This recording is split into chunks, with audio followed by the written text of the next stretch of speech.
आज आपण मलाकीचं पुस्तक याचा दुसरा अध्याय आणि 13 ते 16 या वचनांवर आपण चिंतन आणि मनन करणार आहोत. हा जो मलाकी होता, जो संदेष्टा होता आणि संदेष्टा लोकांना देवाचे वचन सांगायचा आणि जवळजवळ ख्रिस्तपूर्व 500 ख्रिस्तपूर्व 500 मध्ये तो लोकांना देवाचं वचन सांगायचा.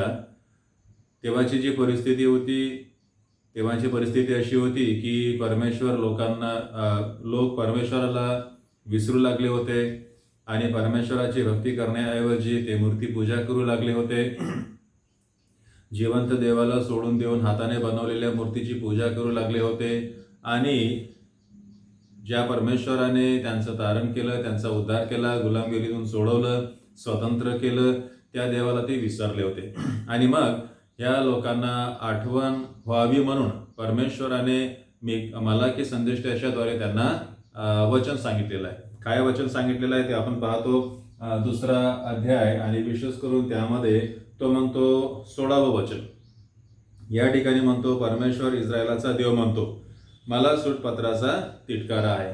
या ठिकाणी तो जे सूटपत्र आहे तो म्हणतो ह्याचा मला काय आहे, तिटकारा आहे. म्हणजे जे सूटपत्र आहे ते मला आवडत नाही. जर आपण उत्पत्तीचं पुस्तक आणि ह्याचा पहिला आणि दुसरा अध्याय पाहिला तर त्याच्यामध्ये देवाने माणसाची जी निर्मिती केली आहे त्याच्यामध्ये 2 प्रकारचं वर्णन केलं आहे. पहिल्या अध्यायामध्ये असं सांगितलेलं आहे की देवाने मनुष्याला आपल्या प्रतिरूपाचं निर्माण केलेलं आहे. स्त्री आणि पुरुष असं त्यांनी निर्माण केलेलं आहे.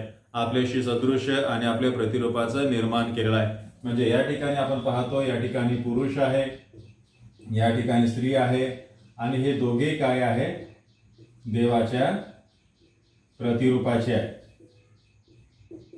जरी हे एकमेकांपासून भिन्न आहेत, विचाराने म्हणा, स्वभावाने म्हणा, दिसण्याने म्हणा, परंतु प्रत्येक जण काय आहे, देवाच्या प्रतिरूपाचा आहे, देवाशी सदृश्य आहे. आणि मग दुसरी गोष्ट आपण पाहतो, दुसऱ्या अध्यायामध्ये आपण पाहतो, जेव्हा देवाने पुरुषाला निर्माण केलं तेव्हा परमेश्वर म्हणाला की ह्याने एकटं राहणे बरोबर नाही आहे, त्याने एकटं राहू नये. म्हणून परमेश्वराने काय केलं, जी स्त्री आहे तिला निर्माण केलं. आणि कसं निर्माण केलं, सहाय्यक, अनुरूप सहाय्यक, अनुरूप असं सहाय्यक म्हणजे बरोबरीचा, म्हणजे कमी नाही, जादा नाही आणि बरोबरीचा सहाय्यक असं निर्माण केलं आहे. तर उत्पत्तीचं पुस्तक याचा पहिला अध्याय, दुसऱ्या अध्यायामध्ये आपण पाहतो देवाने मनुष्याला निर्माण केलं, स्त्री आणि पुरुष असं निर्माण केलं आणि आपल्या प्रतिरूपाचं निर्माण केलं. स्त्री आणि पुरुष जरी एकमेकांपासून भिन्न आहे स्वभावाने, विचाराने, दिसण्याने, तरी सुद्धा ते देवाच्या प्रतिरूपाचे आहे. मग दुसऱ्या अध्यायामध्ये आपण काय पाहतो की देवाने जेव्हा पुरुषाला निर्माण केलं तेव्हा देवाने पाहिलं की ह्याचं एकटं राहणं बरोबर नाही आहे आणि म्हणून देवाने त्याच्यासाठी काय निर्माण केलं, अनुरूप सहाय्यक असं स्त्रीला निर्माण केलेलं आहे. यासाठी की दोघांनी काय करावं पाहिजे, एकटं राहू नये तर एकमेकांना मदत व्हावी. हा उद्देश आहे आणि हाच उद्देश देवाचा प्रत्येक स्त्री आणि पुरुषांसाठी आहे. कालांतराने काय झालं की जेव्हा मनुष्याची संख्या वाढू लागली, संतती वाढू लागली आणि मग आपण पाहतो की लोकसंख्या वाढलेली आहे आणि मग ही जी देवाची योजना आहे, ही व्यवस्था आहे, ही व्यवस्था प्रत्येकाला काय होते, लागू होते. प्रत्येक स्त्री म्हणा, पुरुष म्हणा, त्याला काय होते, ती लागू होते. मग कालांतराने काय झालं, जेव्हा लोकांची संख्या वाढली आणि नंतर आपण पाहतो कालांतराने काही समस्या सुद्धा निर्माण झालेल्या आहेत. जसं आपण शेती करतो है ना, शेती करतो आणि त्याच्यामध्ये गहू म्हणा किंवा ज्वारी म्हणा किंवा बाजरा म्हणा, जेव्हा आपण पेरतो तेव्हा गहू, बाजरी आणि ज्वारी यांच्यासोबत काय उगवतं, जे गवत आहे ते सुद्धा उगवतं. म्हणजे जे पण आपण काम करतो त्याच्यामध्ये काही ना काही वेस्ट, काही ना काही अशा प्रकारचं गवतासारखं निर्माण होत असतं.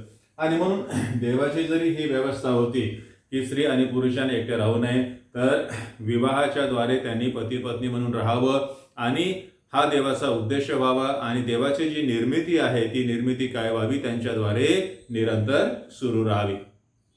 कालांतराने काय झालं की जेव्हा त्यांची संख्या वाढली, परमेश्वराने इस्रायली लोकांची निवड केली, त्यांच्यासोबत करार केला आणि करार करत असताना एका महत्त्वाची गोष्ट त्यांनी केलेली आहे.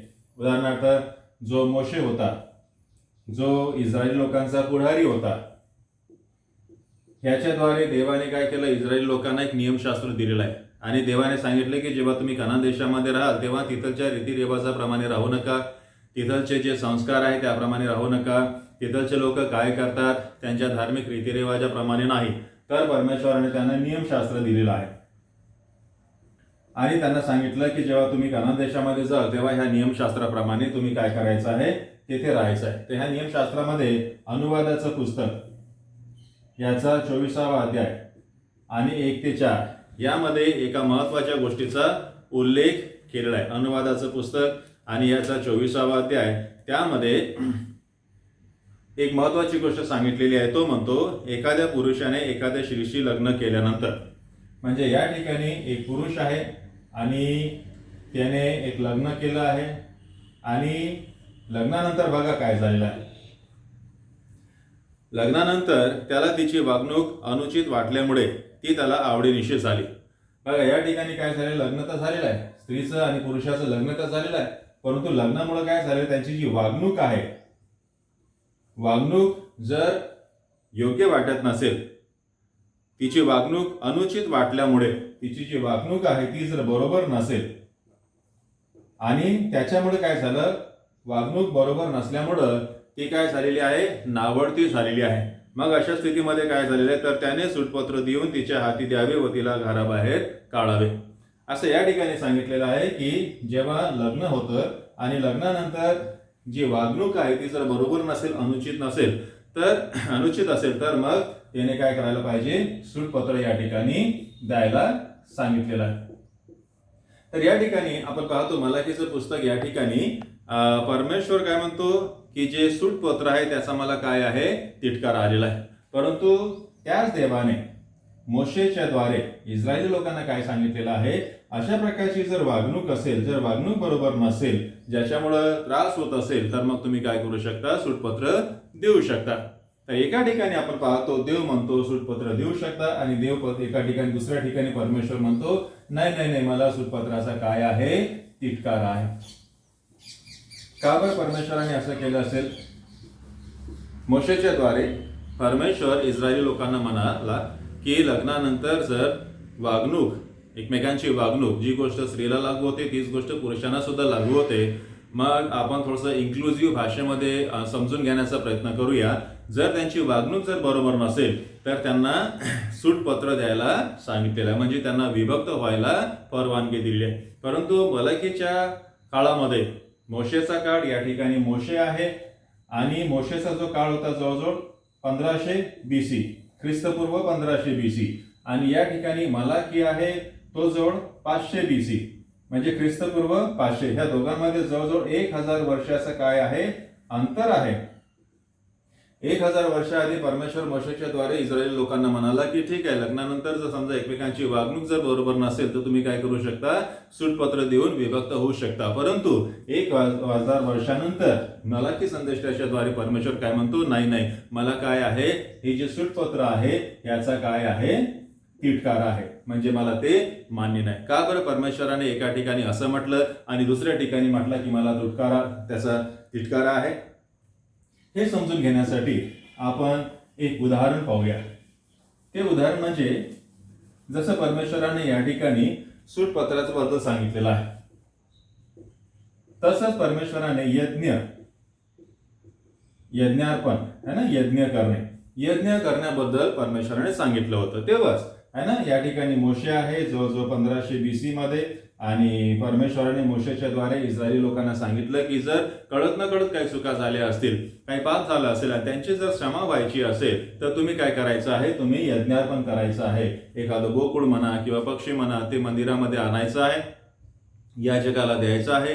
याजक काय करेल, त्याला मारेल आणि त्याचं जे रक्त आहे ते काय करेल, शिंपडेल आणि मग तुमच्या पापांची क्षमा झाली आहे, पापक्षमेची तो काय करणार आहे, घोषणा करणार आहे. तर असं या ठिकाणी सांगितलं की जर पापाची क्षमा व्हायची असेल तर तुम्ही काय करायला पाहिजे, यज्ञार्पण करायला पाहिजे. परंतु येशू ख्रिस्ताच्या जवळजवळ 600 वर्ष आधी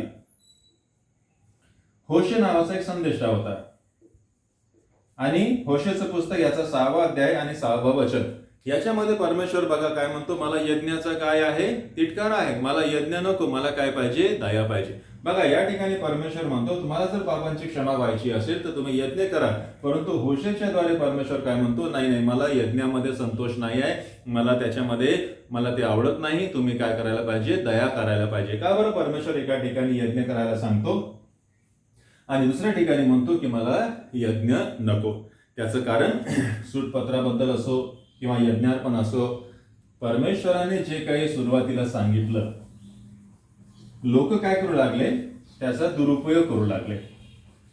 जी व्यवस्था होती, परमेश्वराने जी व्यवस्था लावून दिलेली आहे, ह्या व्यवस्थेचा जेव्हा दुरुपयोग होतो तेव्हा परमेश्वर अशा प्रकारे संदेष्टाच्या द्वारे सांगत असतो. परमेश्वराने काय केले, व्यवस्था केलेली आहे, सूटपत्राची म्हणा किंवा यज्ञार्पणाची म्हणा, ही व्यवस्था आहे. परंतु जर मनुष्य लोक याचा दुरुपयोग करू लागतील तेव्हा परमेश्वर काय म्हणतो, नाही नाही, मला ही व्यवस्था मान्य नाही. सूटपत्राची असो यज्ञार्पणाची असो, मला हे मान्य नाही. जेव्हा त्याचा दुरुपयोग होतो तेव्हा परमेश्वर काय करतो, त्याचा विरोध करतो. आणि म्हणून मलाकीचं पुस्तक याचा 2रा अध्याय आणि जे 16वं वचन आहे त्यामध्ये परमेश्वर म्हणतो मला सूटपत्राचा तिटकारा आहे. का तिटकारा आहे? कारण सूटपत्राचा बरेचसे लोक काय करू लागले होते, दुरुपयोग करू लागले होते. यहुदी लोकांचा जर आपण जी धार्मिक परंपरा आहे, यहुदी लोकांची जी रीतिरिवाज आहे, या ठिकाणी यहुदी लोक आहेत आणि ह्या लोकांची जी रीतिरिवाज आहे खास करून लग्नासंबंधाने, तर यहुदी लोकांचा जो काही लग्नासंबंधाने त्यांची जे काही धार्मिक रीतिरिवाज होते त्यामध्ये आपण पाहतो की जो यहुदी मनुष्य आहे, पुरुष आहे, तो काय करू शकतो, एकापेक्षा अधिक बायका करू शकत होता, है ना. एकापेक्षा अधिक तो बायका करू शकतो. ही यहुदी लोकांची काय आहे, धार्मिक व्यवस्था आहे, ही धार्मिक रीतिरिवाज आहे. अजूनही यहुदी लोकांमध्ये ही परंपरा सुरू आहे का आपल्याला माहिती नाही आहे. परंतु मोशेच्या काळामध्ये म्हणा, संदेष्टांच्या काळामध्ये म्हणा, ही धार्मिक रीतिरिवाज त्यांच्यामध्ये होती की एक पुरुष काय करायचा, एकापेक्षा अधिक बायको करू शकत होता. आणि मग त्याच्यामुळे काय झालेलं आहे, समजा ही त्याला पसंत नसेल किंवा आवडली नसेल आणि दुसरी कोणीतरी त्याला आवडली असेल, मग तो काय करायचा, हिला सूटपत्र देऊन हिच्याशी लग्न करायचं. फक्त का, कारण दुसरी तिला आवडलेली आहे आणि म्हणून तिला सूटपत्र दिलंय. परंतु जिच्याशी त्याने लग्न केलं हिच्यावर काय होतं, मग सूटपत्राच्या द्वारे अन्याय होतो, तिला वंचित केलं जातं, तिच्यावर अन्याय होतो, तिला वंचित ठेवलं जातं. अशा प्रकारे होऊ नये म्हणून, तिच्यावर अन्याय होऊ नये किंवा तिला वंचित ठेवू नये म्हणून परमेश्वर काय म्हणत आहे की मला सूटपत्राचा काय आहे, तिटकारा आहे. जरी मोशेच्या द्वारे परमेश्वर एका ठिकाणी म्हणतो की ठीक आहे, जर तिची वागणूक किंवा एकमेकांची वागणूक जर बरोबर नसेल तर ते काय करू शकतात, सूटपत्र देऊ शकतात. परंतु फक्त तुम्हाला दुसरं लग्न करायचं आहे म्हणून तुम्ही पहिलीला सोडून देणे आणि तिला वंचित ठेवणे, तिला काही न देणे हा अन्याय आहे. आणि हे रोखण्यासाठी परमेश्वर काय म्हणाला, होशे संदेष्टाच्या द्वारे म्हणा किंवा मलाकी संदेष्टाच्या द्वारे काय म्हणाला, मला काय आहे, सूटपत्राचा तिटकारा आहे. तर या ठिकाणी आपण ही गोष्ट लक्षात घेतली पाहिजे की जी विवाह आहे, जो लग्न आहे, ही देवाची व्यवस्था आहे. जो विवाह आहे ही देवाने लावून दिलेली काय आहे, लावून दिलेली धार्मिक व्यवस्था आहे.